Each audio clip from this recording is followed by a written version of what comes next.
Correspondencias de Marx a Engels, 15ª parte.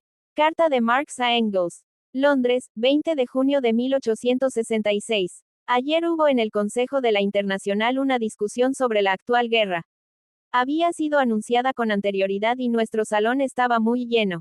También los caballeros italianos nos enviaron sus representantes una vez más. La discusión se agrió, como era de esperar, con la cuestión de la nacionalidad en general y la actitud que debíamos tomar hacia ella. Este asunto fue postergado para el próximo martes. Los franceses, muy numerosamente representados, dieron salida a su cordial antipatía por los italianos. Además, los representantes de la joven Francia no obreros vinieron con el anuncio de que todas las nacionalidades y aún las naciones eran prejuicios anticuados. Stirnerismo proudhonizado. Todo debe disolverse en pequeños grupos o comunas que a su vez formarán una asociación, pero no un Estado. Y por cierto que esta individualización de la humanidad y el correspondiente mutualismo han de proseguir mientras la historia se detenga en todos los demás países y todo el mundo espere hasta que los franceses estén maduros para una revolución social. Entonces pondrán en práctica el experimento ante nuestros ojos, y el resto del mundo, vencido por la fuerza de su ejemplo, hará lo mismo exactamente lo que esperaba Fourier de su falansterio modelo. Además, todo el que estorbe la cuestión social con las supersticiones del viejo mundo es reaccionario. Los ingleses se rieron mucho cuando empecé mi discurso diciendo que nuestro amigo Lafargue, etc., que había terminado con las nacionalidades, nos había hablado en francés, esto es, en un idioma que no comprendían las 9/10 partes del auditorio. También sugerí que por negación de las nacionalidades él parecía entender, muy inconscientemente, su absorción en la nación francesa modelo. Por lo demás, la línea es ahora difícil, porque uno debe oponerse por igual a la tontería de la italianofilia inglesa por una parte, y por otra a la falsa polémica de los franceses, evitando especialmente cualquier manifestación que comprometa a nuestra asociación en una dirección unilateral. El error de los proudhonistas al no comprender el significado del problema nacional en la lucha proletaria por la libertad se repitió también más adelante.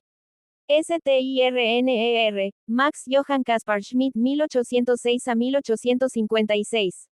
Filósofo pequeño burgués posehegeliano, quien llevó el individualismo al extremo y, sobre la base de su punto de vista idealista, llegó a una negación completa de toda interconexión social histórica.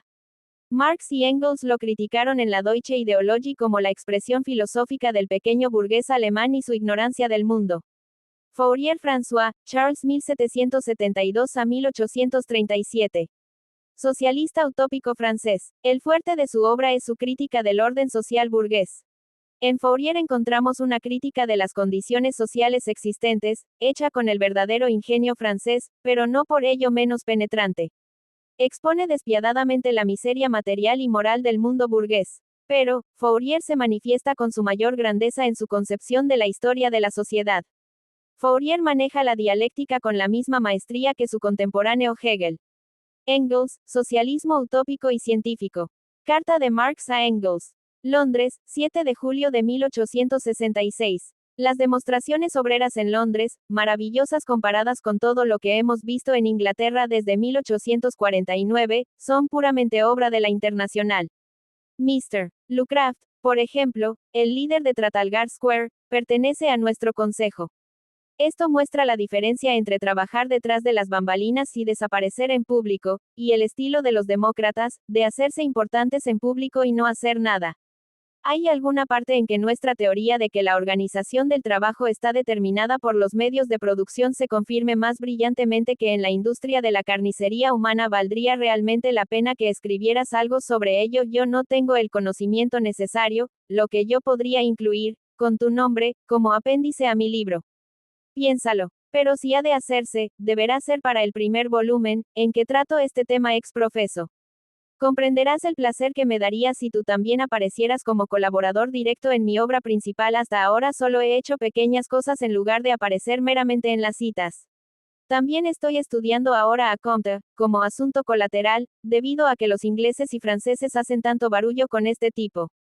Lo que les gusta es el toque enciclopédico, la síntesis. Pero esto es miserable comparado con Hegel. Si bien Comte, como matemático y físico profesional, fue superior en cuestiones de detalle, aún aquí Hegel es infinitamente superior en conjunto. Y esta carroña positivista apareció en 1832. Las demostraciones obreras en Londres eran las que reclamaban el sufragio universal. La ley de reforma de 186-7 extendía el derecho de voto.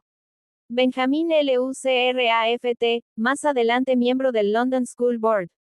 Comte, Auguste 1798 a 1857. Filósofo francés, fundador del positivismo, tendencia intelectual característica de la burguesía liberal democrática del siglo XIX. Su lema era, ni restauración ni revolución. Carta de Marx a Engels. Londres, 27 de julio de 1866. Concuerdo enteramente contigo en que debe aceptarse el lío tal como es. De todos modos, es agradable estar a distancia durante este primer período de luna de miel. La arrogancia de los prusianos, la locura del elegante Guillermo, quien piensa que nada ha cambiado desde el sueño de triunfo, a excepción de que se ha vuelto una gran potencia. Vendrá pronto su efecto. Los austríacos están ahora en la posición en que querían que estuvieran los fanáticos eslavófilos de Praga en 1848. Por otra parte, su pérdida de Venecia, su forzosa concentración de fuerzas no es por ahora, de modo alguno, favorable a Rusia. Como imperio paneslavo serán ahora tanto más antagónicos a los moscovitas. En verdad, la extrema decadencia de los Habsburgos hace temer que pronto se dejará extraviar por los rusos en un ataque común contra Turquía. Para los obreros, todo lo que centraliza la burguesía es por supuesto favorable. En cualquier caso la paz, aun si se concluye mañana, será todavía más provisoria que las de Villafranca y Zúrich. Tan pronto como los diversos beligerantes hayan emprendido la reforma de sus armas de guerra, empezarán a proveerse entre sí, como dice Shaper. De todas maneras, Bonaparte también ha tenido un revés, si bien la formación de reinos militaristas a derecha e izquierda es conveniente para el proyecto de plom-plom de una democracia general. Aquí en Londres el gobierno casi ha provocado un levantamiento. Los ingleses necesitan primeramente una educación revolucionaria, desde luego, y 2 semanas serían suficientes para ello si Sir Richard Mayne tuviese el control absoluto. El asunto dependía en realidad de un solo punto. Si las verjas se hubieran empleado ofensiva y defensivamente contra la policía, y unos 20 de estos últimos hubieran sido eliminados, los militares hubieran tenido que intervenir en lugar de desfilar meramente. Y entonces hubiera habido alguna diversión. Una cosa es segura, que esos cabezones John Bull, cuyos cerebros parecen haber sido especialmente manufacturados para los garrotes de los vigilantes, nunca irán a ninguna parte sin un encuentro realmente sangriento con los poderes gobernantes. Carta de Marx a Engels. Hannover, 24 de abril de 1867. Kugelmann es un médico muy eminente en su especialidad, la ginecología. Virchow y las demás autoridades, entre ellas un tal Mayer de Berlín, antes von Siebold de Göttingen y, antes de volverse loco, Semmelweis, de Viena mantienen correspondencia con él. Si hay un caso difícil en su especialidad siempre se le llama en consulta. Para darme un cuadro de la rivalidad profesional y de la estupidez local, me dijo que al principio no fue admitido en la asociación médica porque la ginecología era una porquería inmoral. Kugelmann tiene también mucho talento técnico. Ha inventado una pila de nuevos instrumentos de su especialidad. Además, es un partidario fanático y para mi gusto un admirador demasiado westfaliano de nuestra teoría y de nosotros dos personalmente. A veces me fastidia con su entusiasmo, el que contradice su desapasionamiento como médico. Pero comprende, es íntegro, no es calculador y es generoso y, lo principal, está convencido. Tiene una linda mujercita y una hija deliciosa de 8 años. Posee una colección de nuestras obras mucho mejor que las nuestras en conjunto. Aquí volví a encontrar también la Sagrada Familia, me la ha regalado y te enviará un ejemplar. Me sorprendió agradablemente ver que no necesitamos avergonzarnos de esta obra, si bien el culto de Feuerbach le produce a uno un efecto muy cómico ahora.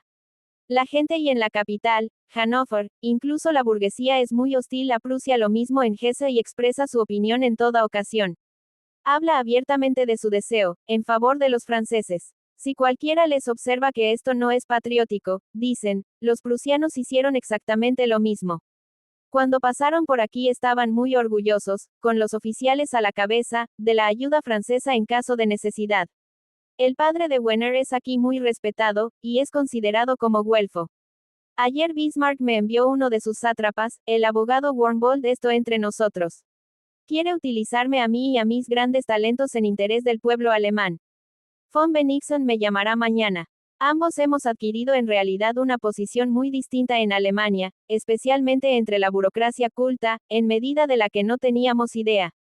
Por ejemplo, el superintendente de la oficina de estadística de aquí, Merkel, me llamó y me dijo que durante años había estado estudiando en vano la cuestión del dinero, pero que yo le había aclarado las cosas de inmediato y de una vez por todas. Su estrella gemela, Engel, dijo, recibió recientemente el reconocimiento de mi colega profesional Engel de Berlín, en presencia de la familia real. Estas son trivialidades, pero de importancia para nosotros. Nuestra influencia sobre este mundo oficial es mayor que sobre los Noten. También recibí una invitación de la Sociedad Europea. Este es el nombre que tienen aquí los unionistas nacionales de Alemania del Norte, que odian a los prusianos. Burros. KUGELMANN, Ludwig 1828 a 1902. Miembro de la Primera Internacional. Desplegó gran actividad propagandística en favor del primer volumen de El Capital. BNNIGSEN, Rudolf von 1824 a 1902. Liberal nacional de Hannover, fundó el National Verein, Unión Nacional, Alemán, partido político de la burguesía alemana, que estaba en favor de un Estado federal alemán bajo la dirección de Prusia. Bennigsen fue durante muchos años el líder de los liberales nacionales y apoyó a Bismarck, especialmente en la época de la Kulturkampf. Lucha cultural, la pelea de Bismarck con la Iglesia Católica. Engel, Ernst 1812 a 1896. Director de la Oficina Alemana de Estadística de Berlín.